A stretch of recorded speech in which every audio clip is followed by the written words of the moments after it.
Welcome to Thriving Tribesmen. My name is Corey, your host, and I'm excited to be making this episode. So this is going to be part 2, or at least version 2, of the Ultimate Attraction into Seduction Playbook. So I did the first lesson, got some feedback from people, and made a few changes. They gave me some really good feedback on what needs to change. This training is going to be the training that I will be providing for people who are most likely going to join our tribe, in our community, and it's just a free gift for everyone to be able to use straight away and see the results. And as you try and figure out how to change a sexless relationship, also because I cannot teach somebody how to change a sexless relationship over one lesson, because if I try to teach it over one lesson, that would be pretty much at least 3 or 4 weeks of me talking continuously for 24 hours without. So there's a lot of things that need to be done. So in order to condense it in a way that somebody can take some points and go and implement and get some results, I've managed to condense it to something that's really small. So we're going to go straight into it. Now, what you expect from this training is that you're going to hear somebody who's got an African accent, but also a British accent. So you're going to expect that, and that's something that I've lived in the UK for so long, and lived pretty much from the age of 15, and I've spent most of my life here. So I've lived more in the UK than I've ever lived anywhere else in the world. So you're going to hear that. So I'm just making that aware that this is how it's going to be. And then the other bit that you can expect is that I'll give you everything that you need in order to change, at least start implementing changing a sexless relationship, get you an understanding on the decisions that you need to make in order to start doing so. And I'll be doing this within this training. But also the other bit is that at the end of this training, I'll give you an opportunity to join us to fast track all of that, because within this training, I'm going to give you things that you can go in action for yourself.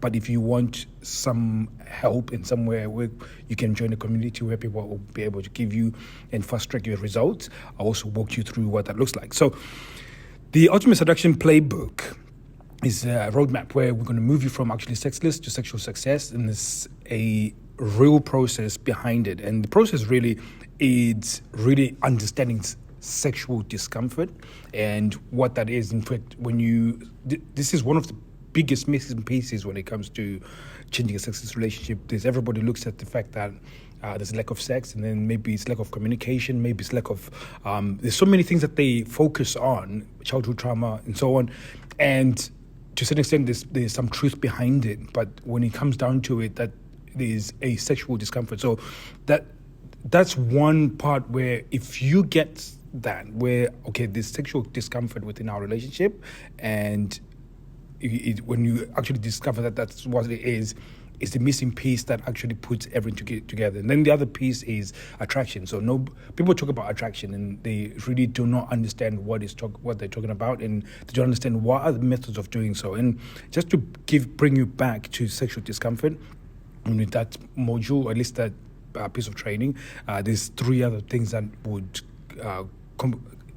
accompany that training, which is understanding what is sexual discomfort, building sexual comfort, converting sexual discomfort into attraction. So that's how we teach about sexual discomfort. And then when it comes to attraction, we also have things that we can teach through, which is attraction tools, what that looks like, what are the mechanisms that you need to use in order to get attraction, and then attraction gap. This is something else, which means that what is sort of behavior can I create what sort of behaviors do I need to show in order for her to chase? And then attraction spikes. So what is sort of behaviors do I do in order for her to see there? And really, so one of them is internal, which means that that seduction gap where you create some space for her to chase. And then the attraction spikes is something that you're proactively doing in order to gain attraction. So that spikes that attraction towards you. And then the last one, but not least, is seduction. And this one is interesting because most people use seduction as a means to get attraction, but really they're 2 separate entities. And the moment you realize that, it actually changes the way you approach your sexual interaction. So, which is absolutely interesting, because when you think about it now, when you think about seduction, really the accompanying modules around that is sexual compliance, which means that when you're now joining seduction, there's you have to be leading, and then she has to be complying to where you want to go with the interaction. And then also setting the sexual tone. Now, this one is massive within the Guys in Reignited Man, which is another program that we teach. And it has been massive breakthrough for a lot of guys, in like how to set a tone when you get into a room, especially when your wife is there, and how do you dictate how sex is going to go from that point when as soon as you enter. So again, then there's one important one, which is sexual qualification. Like, okay, in terms of sex, how much investment are you giving in order for us to go into arousal? And how much of that is you just being passive, but you being an active member of that seduction makes it really important, because if you can up the standards of her investment, it makes it extremely valuable for both of you. So this is the seduction blueprint in a nutshell. So we're going to focus on at least one big major piece out of these different modules and go through it pretty quickly, because I only have 30 minutes. So I also need to say this: if it stops at any point after 30 minutes without me finishing, just know that there's more of this training that's going to be coming up. So just go to my DMs, thriving_tribesman, and just type in Unleashed, and then we'll send you the full training for this thing. So as we go through it, there's sexual discomfort, which we're going to talk about a little bit about sexual discomfort and what that is and what that entails. And really, you have to go back to how the honeymoon period is buried over some time. So you can imagine, and you take yourself back to when you were dating, you were in love and the sex was amazing, it was frequent, and when you started making a decision whether this is the life partner, you was based off the fact that you had really good frequency, you had really good connection, and a lot of it you have to understand what fuels you to be in that state, and so especially that honeymoon period. So there's what we call the biological drives, which is your desire to procreate, which is innately put in you, so you want to procreate. So part of it is the way it means through sex. And then there's the other emotional side of things, where you have a release of oxytocin, which is a sense of connection, a sense of having somebody that you love. And so those have become the main drivers for it, so that when we bond with somebody, our procreate, or at least the infant that we bring to the world, is coming into a place where there's at least two adults to protect that infant. And then with that you start going within. Those are the things that fuel your honeymoon period, because again, there's this self-discovery, there's this you discovering how you can bond even more, and therefore that's why you get the sex. There's also a few other things that are at play, but I'm not going to go through them at this point in time. There's actually a diagram that I represent this, and on the underside of this diagram you have what we call the conditioning. So this is where your parenting and the upbringing, when you went to school, there's certain things that would have caused insecurities, and also highlighted the fact that that the world can be a very lonely place, and it's even more so now, where you are most connected, but yet you feel not as connected to anyone. So you get this place where you really got fears of being alone, and they influence how you behave and how you communicate within a relationship, or at least how you see yourself within a relationship. So as this insecurities flow underneath the surface, which is during the honeymoon period, we try and keep it buried and put away, but and that it becomes harder to hide them as the proximity or the length of proximity stays. So, for example, if you become boyfriend girlfriend and you're spending a lot more time together, those insecurities start coming up, and they usually bring challenges into the relationship. And when that brings the challenges, this is where most men, based off of the conditioning that we have, where you have to be happy wife, happy life type thing, where you now within the place where there's the empowered women and the feminism and all these things have now made us think that in order to be loved and validated within our relationship, we have to lower and be transactional in the way we approach things. When I say transactional, I'm talking about that we're doing things in order for her to feel like the relationship is going good. So one of those things, and just to highlight this, one of those things is the KPI for the relationship, like the key performance indicators, which is the no arguments. So the less arguments I can have within a relationship, the more likely I am having a good relationship. And then there's other bit where they say, do more around the house is another one, which if I do more around the house, it shows that I'm worthy of, being a really, really good husband, which is a transaction. Because I'm a good husband, therefore she should feel attracted towards me. And then the other one is being an emotional tampon, so be more attentive, be more listening, and so on. And we've been fed this information as the way of having a good relationship. So we focus on this thing here, which then in turn, while you're focusing on it, you end up finding yourself feeling unwanted, you're feeling unattractive, you feel like you're living with a roommate. And even when you do get sex, it is duty or pity sex, which is absolutely terrible. And one of the things is that when you're in this place, the one thing that most guys do, which makes everything worse, is that you actually offer up more sex. And when you do offer up more sex, it actually increases seduction resistance. Now, in this, we have a diagram where it actually shows that the more you offer sex within this scenario, you are actually compounding on the actual problem, which is a very terrible place to be, when most of you guys find yourself in. And when you think about it, it really is more about really getting rid of trying to initiate sex, but it becomes more of really doing what we call the sex reset. What that looks like is you really allowing some space where sex is not the focus, but you're allowing that you now start focusing on positive associations. As you focus on positive associations, this actually leads you into attraction and also seduction. So this is sexual discomfort in a nutshell, and what it is and sort of how to get around it. There's obviously other more parts to this, but it's not within the scope of this actual training. I'm just showing you what's possible in terms of changing your sexless relationship.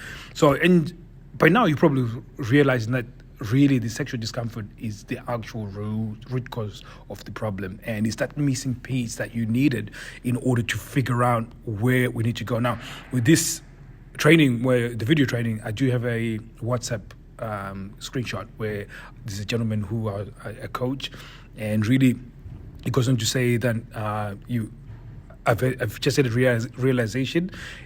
I think I've been forcing things over a period of time, and I've been wanting to touch her and kiss her, and I'm realizing that it's actually working against me. So, and really, it was after we had this conversation, and then he had the realization that the more he tries to do stuff that is transactional, the more it was pushing her away, and the more distance it was causing within the relationship. I trained him through this, and we took him through the reset.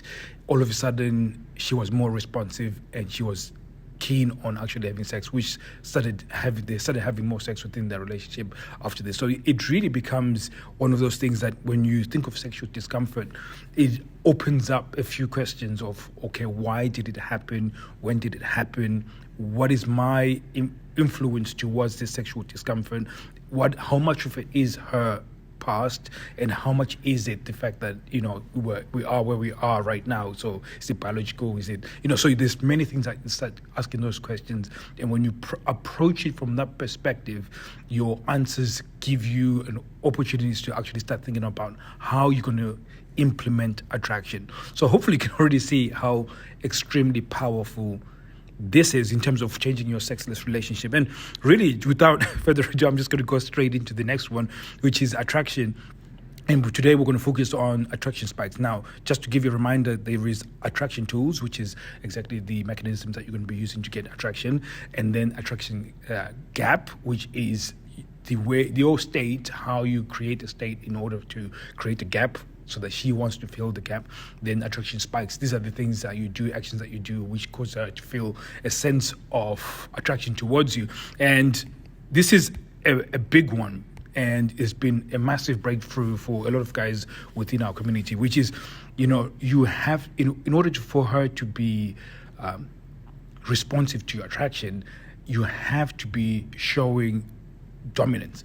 And in this part of the lesson, I'm hoping to reframe that for you in your mind, because a lot of people, when they think about dominance, they all usually think about you overpowering somebody to the point where they've got no will or no options or no choice. But really, when it comes to within a relationship, really it comes down to three things, which is your ability to protect, strategic thinking, and resilience. If you can exhibit these three traits within your personality and who you are, she will be massively attracted to you. Now, most people, when they think of attraction, they think of buying flowers and doing things. Again, falls under that trap of being transactional. But there's certainly some behaviors that you can do in order to make that happen for you. And the ability to protect is massive, because she has to know that when you guys go to bed, if shit goes down, she has somebody who can protect the kids. Now, over a period of time, over the many years, she's seen you in different interactions, and she's seen you yield to other people and yield to situations where you could have been a little bit more boisterous or aggressive. Not aggressive as in fighting, but at least enough to push back, to show that you are standing your ground and you're a male who's going to stand for themselves. It's something that is very important. She needs to see that. And you, even not just in the external interactions, but even in the internal interactions, that you physically, you're capable of defending yourself. And it's very, very important. And quick example, one time somebody was trying to do steals from me. They taken my car for the day, and then they just not done anything. And then now they're trying to overcharge me. And in front of my wife, I gave that guy a piece of my mind, and I was prepared that if it went south, it was going to be a very bad idea for him.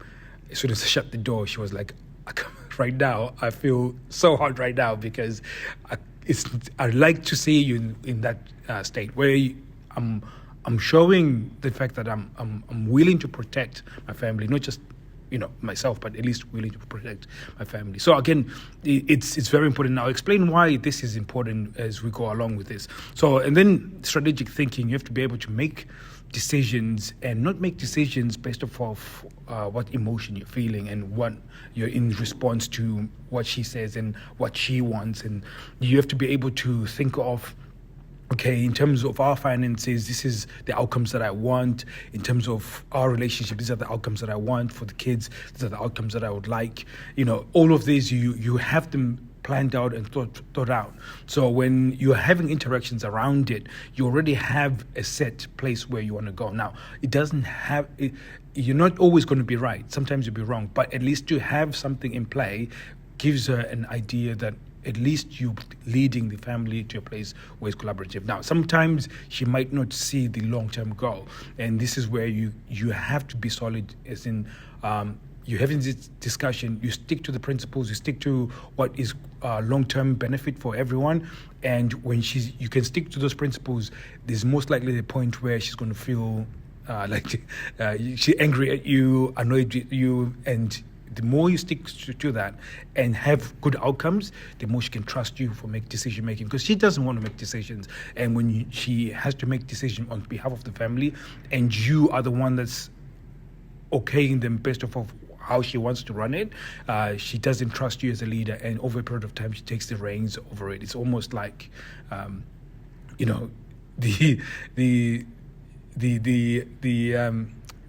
the prisoners running the jailhouse. That's a better example, but similar to that, where you have to remain in control of the situation. So again, the last part is resilience. That, okay, maybe you might make a decision, and that decision might be a negative outcome.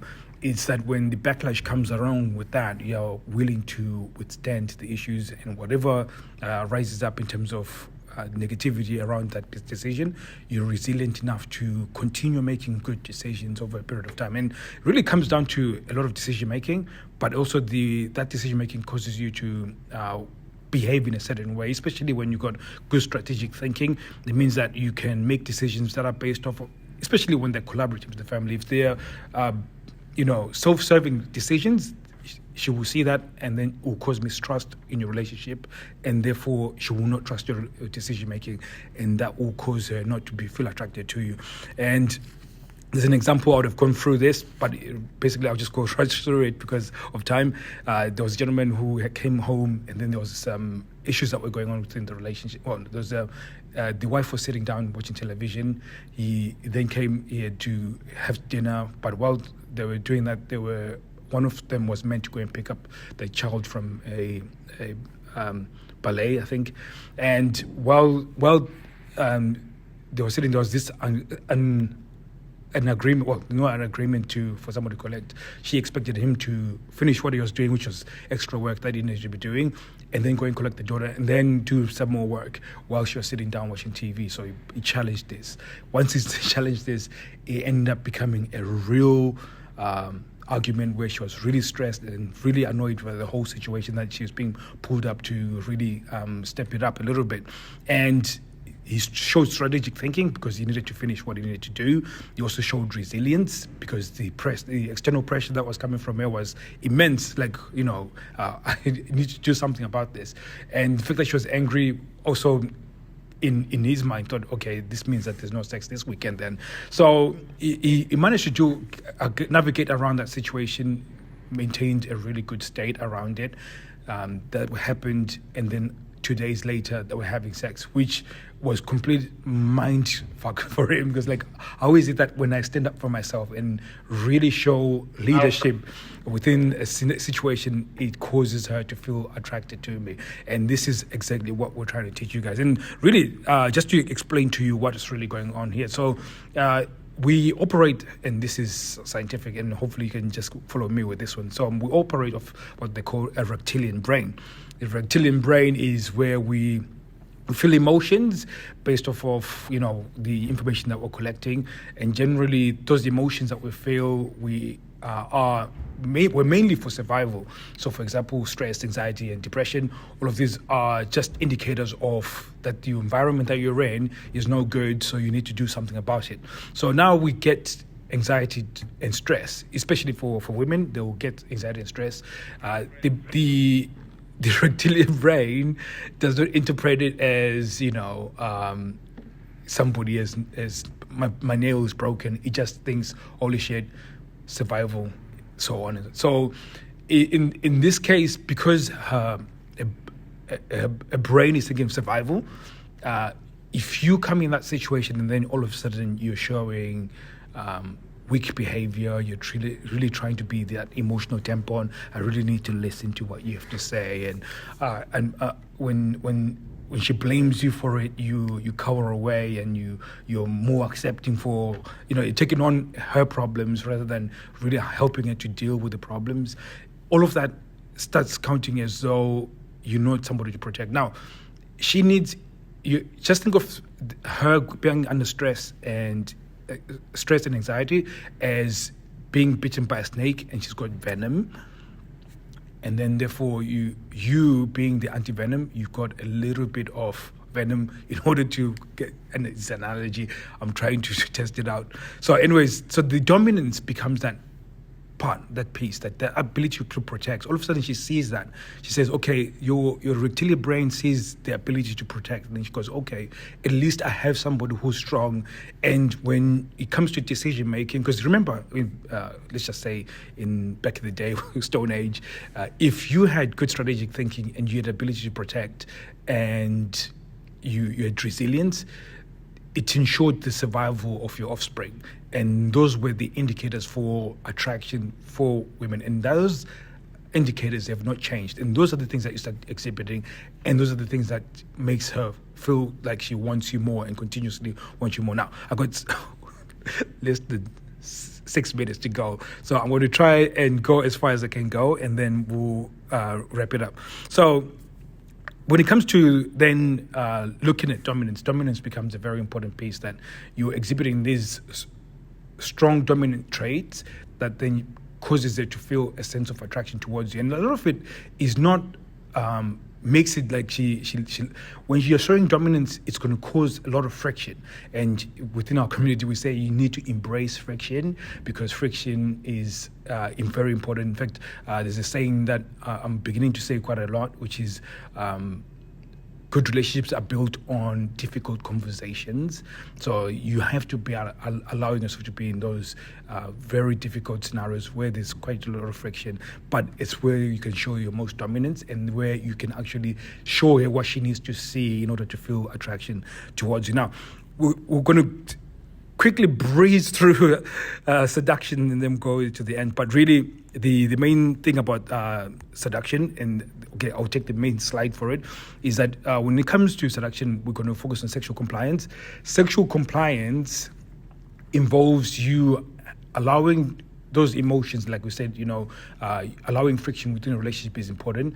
And it doesn't matter what emotion she's feeling, when you allow that friction to come in, that emotions can be turned into sex. Now, you're better off having some emotion rather than no emotion. So most people sort of avoid the negative emotion and just focus on only the good emotion. But what that tends to do is put you in a place where you're chasing and makes you look weak. Whereas if you're just looking for any emotion, because any emotion is good emotion for actually seduction. And really, I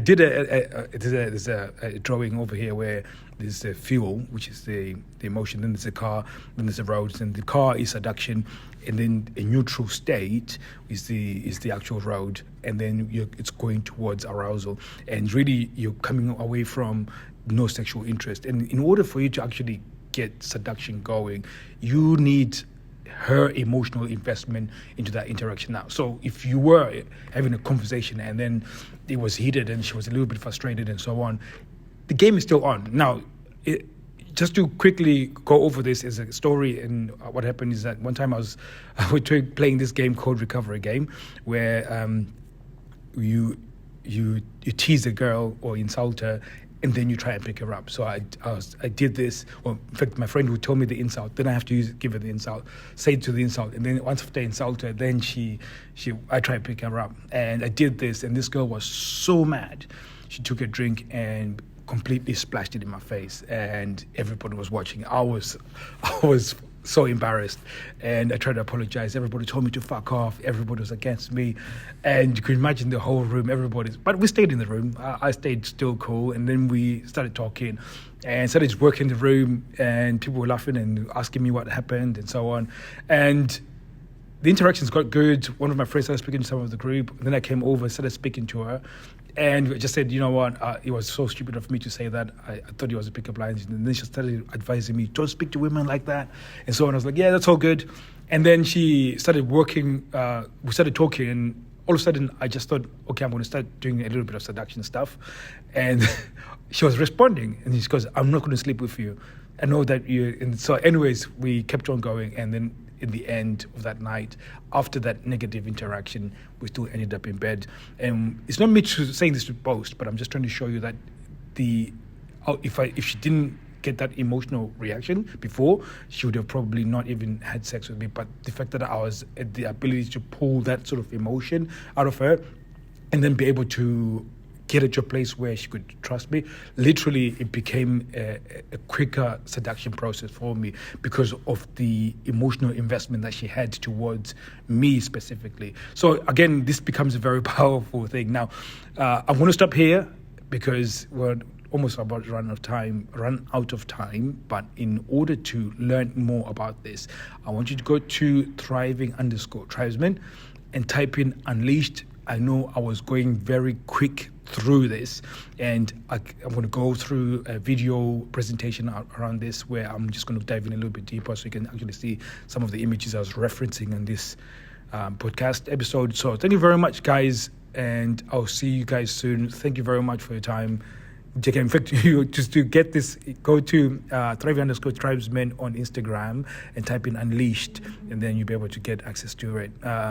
As well as the website is on, but I need to record the video so I can get the website attached to the website so you can watch it from the website. But for now, I can send you the link to the actual video go to my DMs which is thriving_tribesmen, and type in Unleashed. Then I'll know that you've come for the video. So thank you very much. Be seeing you guys soon. Take care.